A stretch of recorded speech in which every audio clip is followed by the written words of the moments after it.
OBC का दिल्ली में लहराए, ऐसी हमारी आवाज होना चाहिए, ऐसी हमारी जाति जनगणना होना चाहिए। ऐसी आवाज को बुलंद करते हुए मैं आमंत्रित करता हूं हमारे जुझारू साथी, जुझारू मित्र, हमारे हम सबके बुद्धिस्ट समाज के प्रदेश के महासचिव और हमेशा और इस मंच से अपनी बात रखे भाई धर्मेंद्र कबीर जी। कई दिनों से चर्चा करते आए हैं और हमने विचार किया इन जातियों को मंच नहीं है।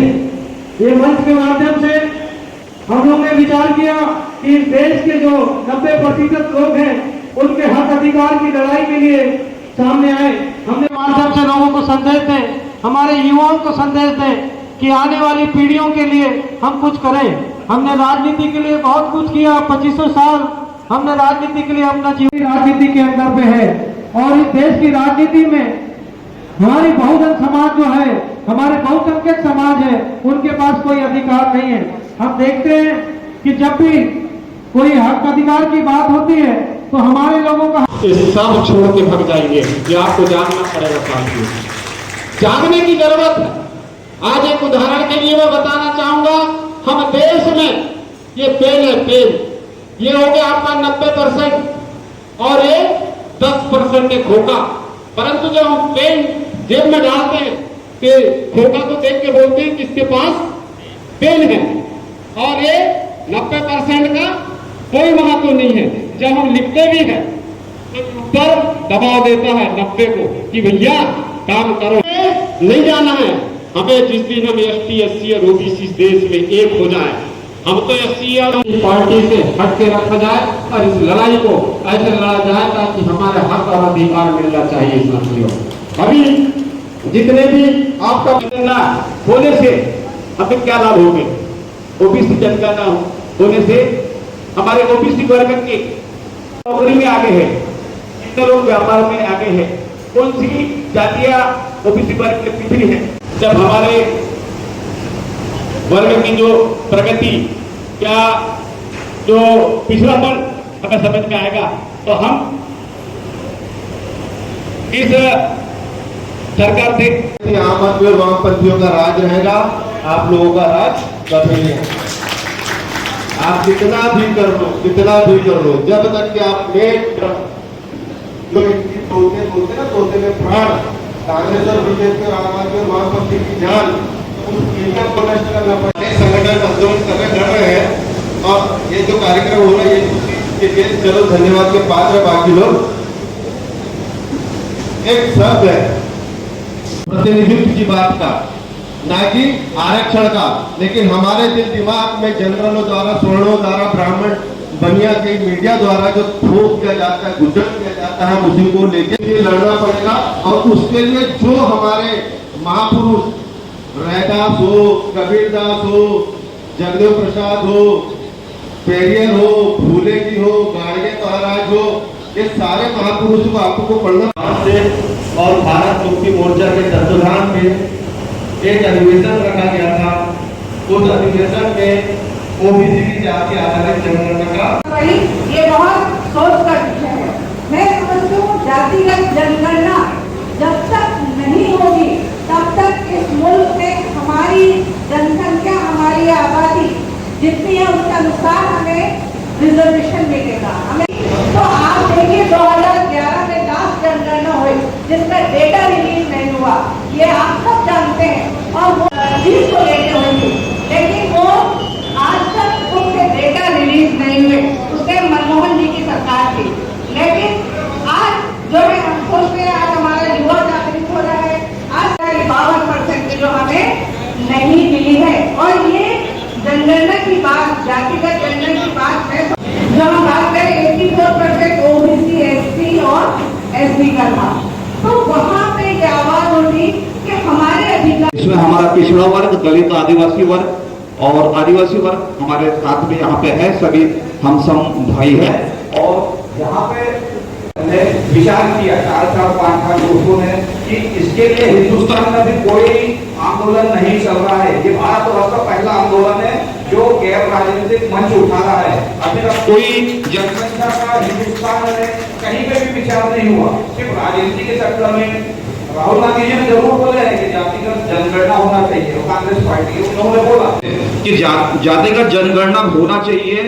ये सिर्फ बालाहाट से आवाज उठ रही है और आज हम इसमें सब भाग ले रहे हैं हम लोग, लेकिन भाग इसमें ऐसे लेना है कि अभी तो हमारा कार्रवाई स्टार्ट हुआ है, इसके पहले एक प्रेस वार्ता हुई, सम्मेलन का रूप ले चुकी है। और मेरा कहना यह है कि इस सम्मेलन में जो भी यहाँ व्यक्ति उपस्थित हुआ है, आगे कल को हमारा कोई भी डेट में सम्मेलन हो, बैठक हो, उसमें ऐसा नहीं कि आज खाना पूर्ति कर दी और घर में जाकर सो गए। यहाँ पे आए हैं, अपने को यहाँ पे अपनी सहभागिता देना है। आगे भी कोई बैठक होगी तो उसमें 10 लोगों को और लाना है, क्योंकि जिसकी जितनी ज्यादा जनसंख्या होगी उसी की उतनी भागीदारी होगी।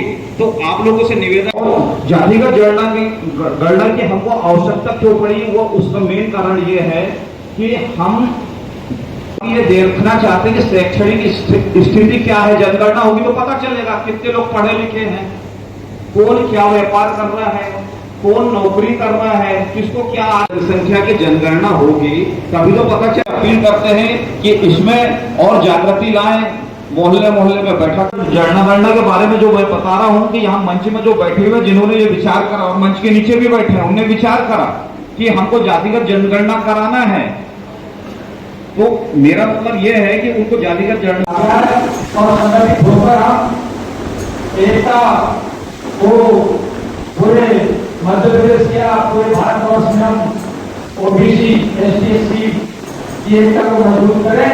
ये लड़ाई लड़ी है, हमें भी जागरूक होकर समाज को हक अधिकार दिलाने के लिए और आने वाली पीढ़ी को हक अधिकार दिलाने के लिए जागरूक होना पड़ेगा।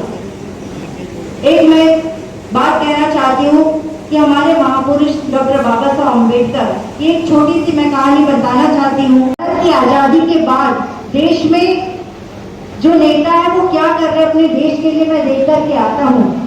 तो वो आधी रात को गए, 1-1:30 बजे करीब हो गए, तो गांधी जी सोए हुए थे। फिर जिन्ना जी के पास गए तो वो भी सोए हुए थे। तो उन्होंने सोचा मैं डॉक्टर बाबा साहब अम्बेडकर के पास क्या जाऊँ, वो भी इस समय सोए होंगे। लेकिन फिर भी उनका दिल नहीं माना, वो डॉक्टर बाबा साहब अम्बेडकर के पास गए। तो उन्होंने देखा कि डॉक्टर बाबा साहब अम्बेडकर जाग रहे थे। तो उनकी जिज्ञासा उत्पन्न हुई कि मैं डॉक्टर बाबा साहब अम्बेडकर से पूछूं कि आप क्यों जाग रहे हैं।